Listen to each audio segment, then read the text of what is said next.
월요일 아침을 여는 와이드 플러스, 이번 주 이슈를 미리 내다보는 와이드뷰, 이호상 기자와 함께합니다. 안녕하세요. 안녕하세요. 오늘 첫 번째 이슈는 또 뭐가 있을까요?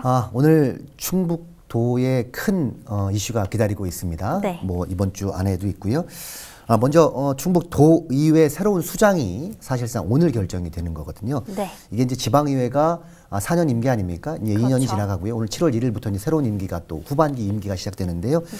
후반기 의장을 누가 맡을 것인가 지금 충북도의회를 비롯해서 충북도 내 기초의회 초미의 관심사가 되고 있는데 그렇습니다. 오늘 충북도의회 더불어민주당, 이게 도의회 다수당이죠. 네. 더불어민주당이 의원들이 오늘 의장 후보를 선출하게 되는데 네.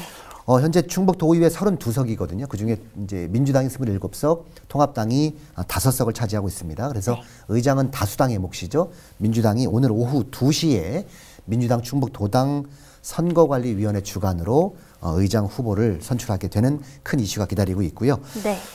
앞서 사실은 이 민주당 도의원들 말이죠. 이 의장 후보 선출 과정에서 좀 부정선거라든지 이런 잡음을 좀 차단하겠다 이런 취지에서 도당 선거관리위원회에 이 의장 경선을 위탁 관리하게 맡기게 됩니다. 그래서 네.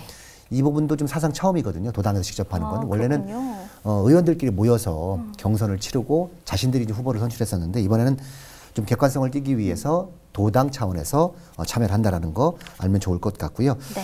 사실 지난 의회 때 좀 의장 후보를 선출하는 과정에서 금품이 오고 한 이런 좀 부정한 일이 좀 있었습니다. 좀, 예, 그래서 의원직도 박탈당하는 이런 부작용이 있었는데 네.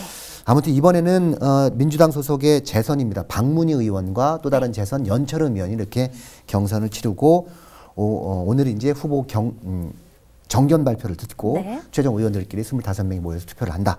이렇게 이제 오늘 후보가 선정이 되면 네. 오는 25일 날 본회의를 열어서 그때 이제 최종 의장을 선출하게 되는 절차를 밟게 됩니다.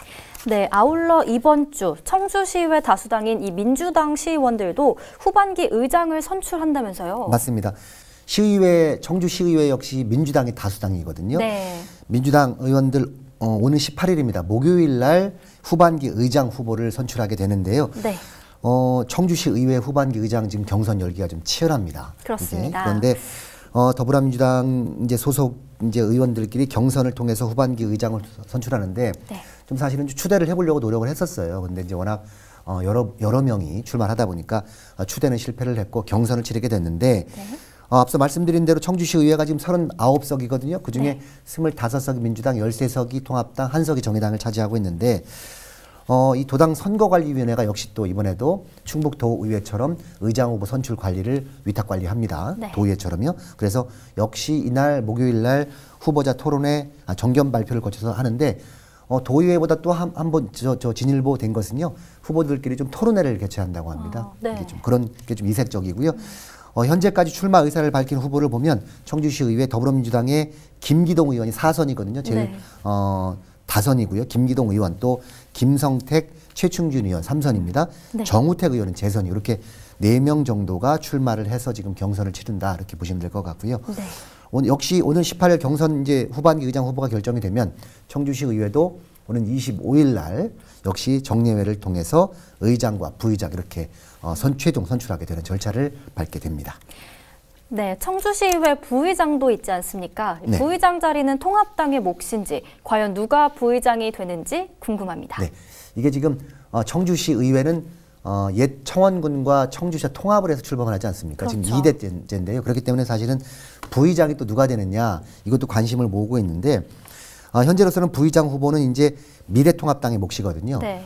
다수당은 의장, 이제 그 밑에는 이제 통합당, 예, 부의장은 통합당이 맡게 되는데 옛 청원군 출신이죠. 박정희 시의원입니다. 3선인데 이 박정희 네. 의원이 유력한 것으로 전해지고 있고요. 사실 좀 이 청주시 의회 출범하기 전에 약속을 했어요. 청주시 의회가 2014년 이제 통합을 하면서 출범을 했는데 네. 그 이후에 12년 동안은 전반기 의장과 후반기 부의장을 청원군 출신 의원으로 맡는다. 전반기 의장과 후반기 의장은 청원군 출신이 맡는 이런 약속을 했었거든요. 그렇군요. 그렇기 때문에 청원군 출신의 박정희 의원이 최다선이고요. 그래서 이번에 부의장을 맡게 될 것으로 유력하게 지금 점쳐지고 있습니다. 네, 그런데 시민단체 사회가 이 현행 교황 선출 방식의 지방의회 의장 선거 방식 개선을 요구하고 있죠. 그렇죠. 사실 우리가 지난주 시간 또 간단하게 좀 언급을 지난주에 좀 했었습니다만 네. 이 교황 선출 방식의 좀 부작용 여러 가지 지적이 좀 나오는 게 사실인데요. 그렇죠. 충북 지역 시민사회단체가 이제 시의회 또 도의회 마찬가지고요. 의장 선거 좀 제도 좀 개선해야 되는 건 아니냐라고 지속적으로 좀 강하게 어조로 지금 얘기를 하고 있습니다. 그랬었죠. 그래서 충북 참여자치 시민연대가 이제 앞장을 서서 이 부분을 좀 지적하고 있는데 이 다수당인 민주당의 당내 경선 방식을 좀 하지 말고 이런 의회가 좀 부끄럽다. 그러니까 다수당, 소수당 할 것 없이 모두가 함께 참여하는 의장 선거가 이루어져야 되는 것 아니냐 이렇게 이제 얘기를 하는 거죠. 네. 그래서 좀 일방적이고 폐쇄적인 절차 빼고 이제 교황 선출 방식은 개선을 해야 된다. 이렇게 좀 강하게 규탄하고 지적하고 있는 상황입니다만 이번까지는 또 역시 교황 선출 방식으로 이렇게 후반기 의장이 선출될 것 같습니다. 네.